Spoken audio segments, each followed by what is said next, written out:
This is the Energy Audit Summary widget.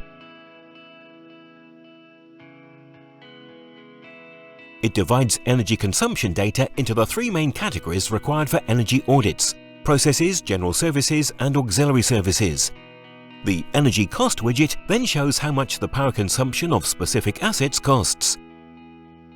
This can be displayed as a table showing a number of connected loads or as a line graph for a single load.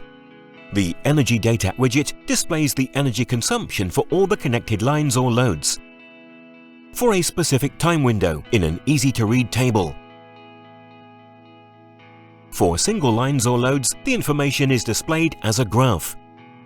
The Energy Data Comparison widget shows the active energy for a selected period and compares it with the active energy of a previous period.